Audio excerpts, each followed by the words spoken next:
Thanks for coming. I'm pleased you could join me, especially since it must have been such a long journey to this coffee shop in such a remote, rural little town. I know it looks a bit empty, but this is actually busy for our local standards. But I know you didn't come here just to talk about how a coffee shop is doing.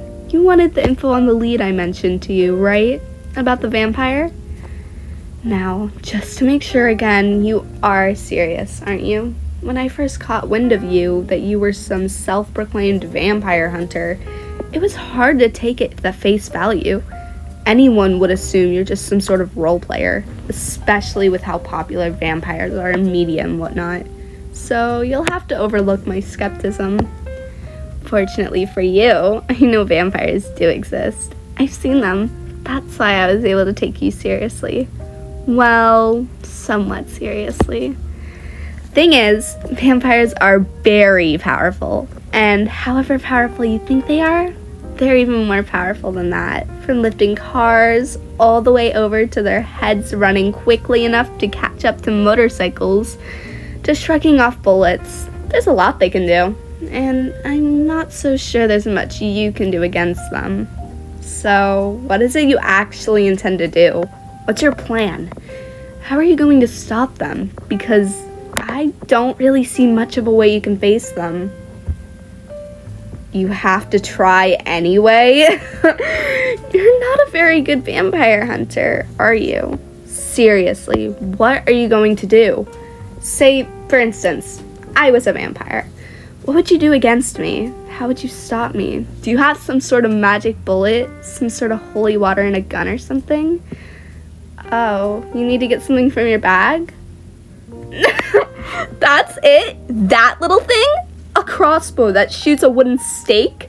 I can't believe it. You barely even sharpened the stake. It's so dull. Saying you're not a very good vampire hunter was a bit of an understatement. Oh, well, at least it's cute. There really is nothing you can do against me then. What do I mean by that? Oh, now you're catching on. Normally I just tease you and give you a subtle hint, but I think that might actually go over your head, so I'll just say it plainly. Why do you think I invited you all the way out here, in the middle of nowhere? Sounds a lot like a trap, doesn't it?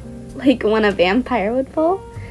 I had assumed you were just coming along anyway, knowing it was a trap with some sort of ace up your sleeve, but it seems you were actually just that clueless. Now, if you haven't caught along yet, yes, I am a vampire. Look at you freeze up! What happened to all that I have to try anyway talk earlier? You're adorable.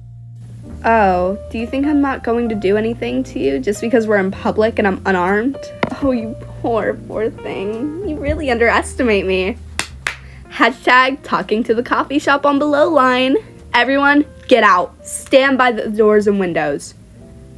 Now that it's just you and me. Surprised? They're my thralls. Everyone in this town is my thrall, you see. Well, other than you. For now, we'll see how you behave. I wouldn't run if I were you, by the way. I could sprint to the end of the room before you could even lift your seat. In fact, I wouldn't even need to sit up to take you out. I could throw a coin with enough force to pierce your skull, and with enough precision to hit a bird in flight. So, why don't we just have a little talk? It's been so long since I had some good company to talk to. The thralls aren't very interesting. Nothing in this sleepy little hamlet is, other than you. It just so happens that I've known you for far longer than just before I contacted you. A vampire has to look out for their own safety after all. I might be immortal, but you don't live for as long as I do without keeping tabs on all potential threats. And I suppose maybe you count as a threat. Well, okay, not really. You've proven yourself to be toothless. It's actually quite charming. It's so nostalgic. There aren't any vampire hunters these days. No one believes us anymore. Much to their detriment, I think you might be the only one. You're intriguing. I haven't had any real entertainment in decades. Fighting vampire hunters was my only real spice in life. But they're all gone now, except for you. You remind me of the time in my life that actually had some thrill in it. True, you're not a particularly skilled vampire. Once again, that's an understatement. But that's actually quite fitting. It adds to the nostalgia.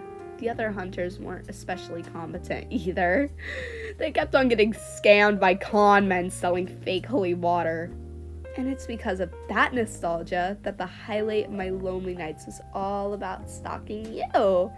Watching you go on about your day, scouring the internet inefficiently for leads on vampires, going to all the wrong websites, asking questions to all the wrong people.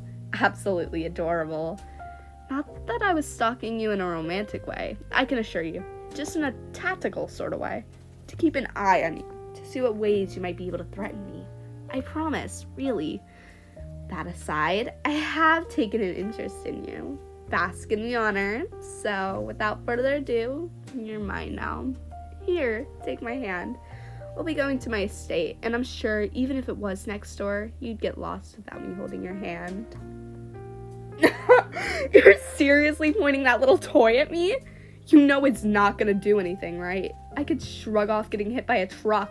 Your dull little stick isn't gonna be very good at penetrating me. But, tell you what, if you like, I can expose my chest. Give you a clear shot straight to my heart so you can see just how futile it really is. But seriously, your resistance is pointless. You're in front of a vampire in a town consisting of exclusively of their thralls. You're done. Give up. Well, I do admire it a bit, that you're willing to throw your life away facing me. But what about the lives of your loved ones, your friends and family? That's right. I've been watching you this entire time.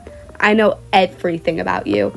I know who you spend your time with, who you talk to, who you laugh with. And, oh, I really hate it when you talk and laugh with others. So, it wouldn't really be much of an issue for me if I removed them from the picture. And if you refused me, if you rejected my kind and generous offer to take you in, well, to be honest, it's a demand. But if you rejected me, I wonder just how far my reputation would reach. That's what I like to see. The sight of you putting your hands up in surrender makes me want to bite down on your neck right now. I think I'll have to restrain myself, though. Right now, I'm eager enough to crush it. I wouldn't want you dying on me. You're gonna give me so much entertainment after all. The only interesting thing in my life. It would be such a shame if yours were cut short. Which reminds me, your pitifully short human lifespan might be a bit of an issue. I suppose I'll have to turn you. Maybe if you behave enough, I'll consider it. In fact, if you behave enough, I might even let you see your loved ones. I could keep them here as my thralls. But enough of that. We should head home. I know it's just about time for you to watch your favorite show, and I'll give you the privilege of watching it with me.